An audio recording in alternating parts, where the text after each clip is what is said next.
regardless of whether you think, social technology and the internet is good or bad, it is.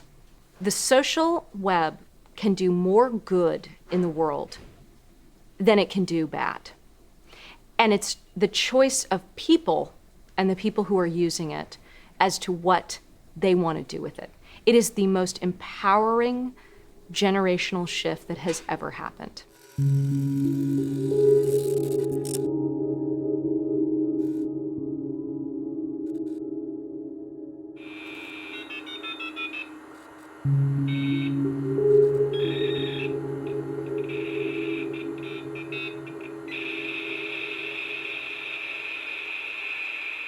In the 20th century, if you had something to say in public, you couldn't, period, right? If you were a civilian, if you were a citizen but not a media professional, you could not broadcast a message. A great ingathering of people, some to demonstrate,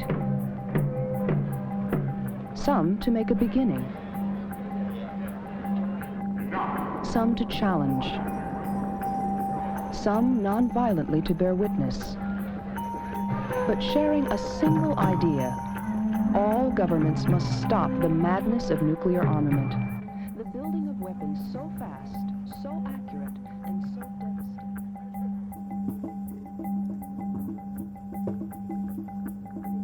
Our ground help has been getting arrested quite frequently for sending food up and for aiding the tree sitters. So we're here, we're trying to stand up for life, for the sacredness of life, and be a community. People who went out of their way to try to get messages out in public through amateur channels, right, holding up signs on the street or, by the roadside, were widely regarded as being kind of off their rockers. As people are actually learning how to use social technologies, they are using them in all sorts of ways. So of course, social technology is going to have a massive impact in terms of how people organize politically, what they do economically, and how they express themselves as being unique individuals in a social way. What is possible today with social technologies is profound. Namely, you can be sitting at your house in your pajamas, and you can actually impact the lives of someone sitting in a country hundreds of thousands of miles away that is wrought with political strife. You can say, I'm here, I'm listening to you. I'm a Saudi woman who've been put to jail for driving a car in a country where women are not supposed to drive cars. I wasn't sure why I was sent there because I didn't face any charges in the interrogation. Outside the jail, the whole country went into a frenzy, some attacking me badly, and others supportive and even collecting signatures in a petition to be sent to the king to release me. There are a lot of people also very big supportive, like those 3,000 people who signed the petition to release me. I was released after 9 days. June 17 comes. The streets were packed with police cars and religious police cars, but some 100 brave Saudi women broke the ban and drove that day. None were arrested. We broke the taboo. When you look at the fact that you can be sitting in your pajamas on your couch and help drive, world peace, that is actually happening today. That's possible in a way that it was never possible before. 25 years ago, we didn't have a way to impact the world in one single instant. Today we do, and it's through the internet. No one is alone anymore. And I actually think that's a really powerful thing. You can sit at your house and make change. And we're talking about social change and political change and economic change in a way that was never possible before. And that change is enormous, that anyone who wants to participate, has at least the means to participate, is a huge change. So in that sense, the word democratic, the web has been this huge increase in the participatory logic of the media environment.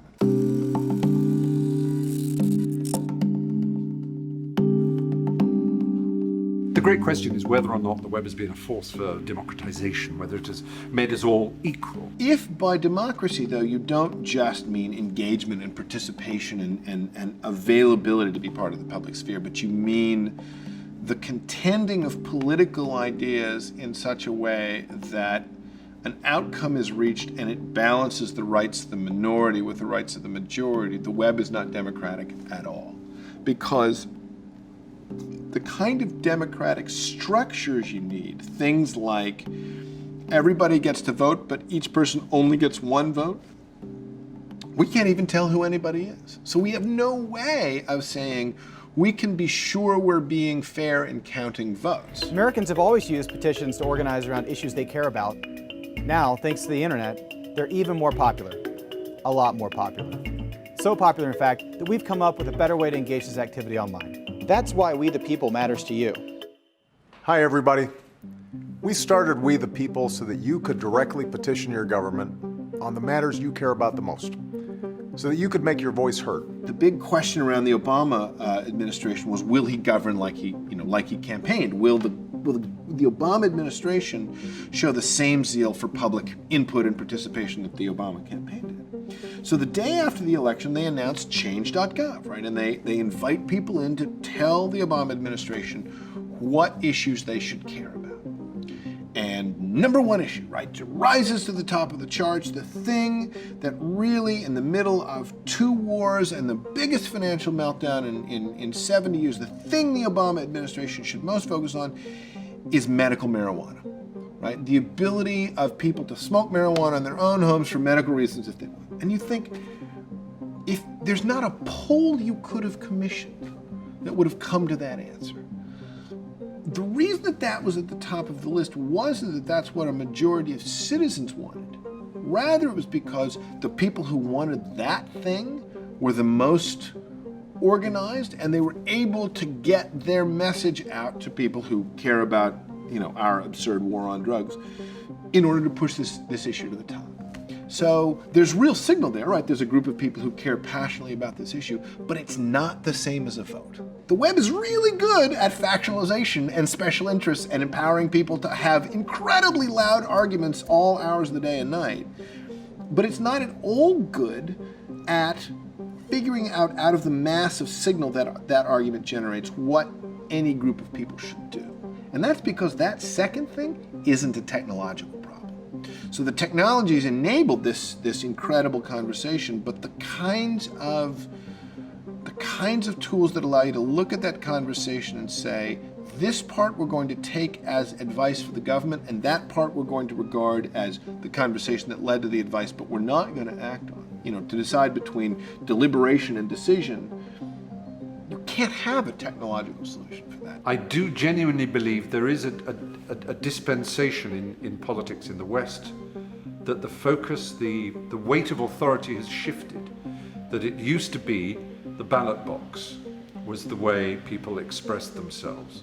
Now, there is no focused way that people express themselves on the internet, but I think that is the next challenge for democracy, is to use the fact that this surely is the way that we can harness vox populi, vox dei, the will of the people.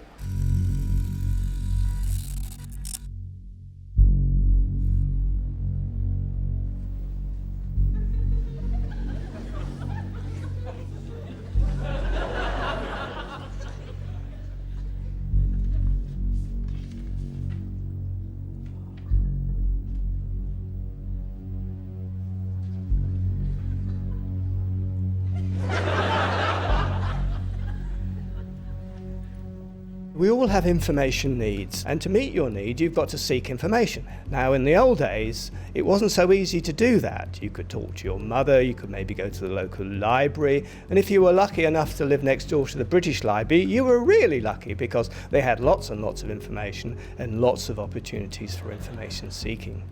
Now, in today's universe, everybody has the British Library on their doorstep, in their mobile phone, on their laptop, in their office, and suddenly we have unbelievable resources close to hand. and we can seek information in any particular way we like, with so many possibilities. In fact, information seeking there's a sort of, it's a siren behavior. We're attracted by seeking information, finding things, and all of those things. So today, information seeking is central to everything in our lives. And unless we can information seek well, we're in real trouble.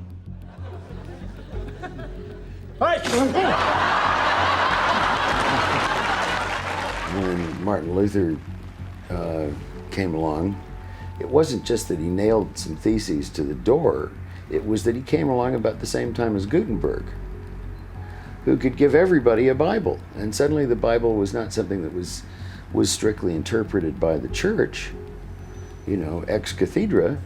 The Bible was something that anybody could read and figure out for himself. The press has been deeply upset and worried, of course, by how particularly Google and other aggregators of content that they have spent a lot of money assembling have been able to distribute it freely, such that people now regard it as almost their right to have free news. You have an infinite amount of resources available to you, or information available to you.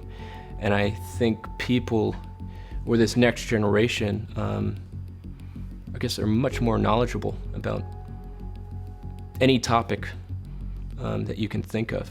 The human mind has its limitations, but we just think that humans are more likely to achieve their ultimate purpose, whatever that may be, if they have the capacity to completely explore the possibility space of what can be known.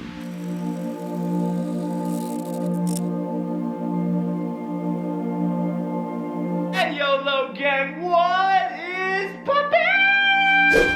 Top of the morning, you ladies. My name is Jacksepticeye. Hey, how's it going, bros? My name is PewDiePie. Hello, guys. It's me, Nikki.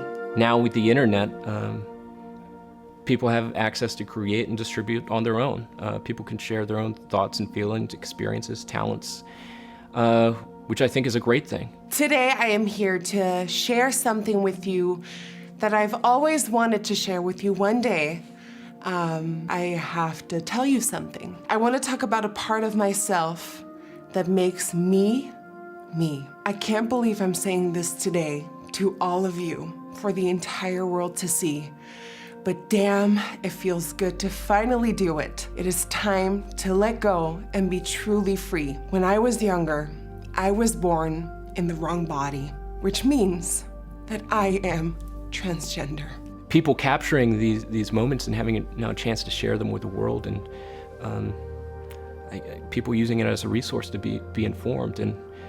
And what I think it does, when you see the personal side of people just capturing everyday life, is that it breaks down cultural barriers. Individuals and celebrities and politicians are finding other mouthpieces, other ways of connecting than newspapers. It used to be that if you were a politician or a celebrity, you wanted to set the record straight, or you wanted to sell a book or something, you had to kowtow to the newspaper.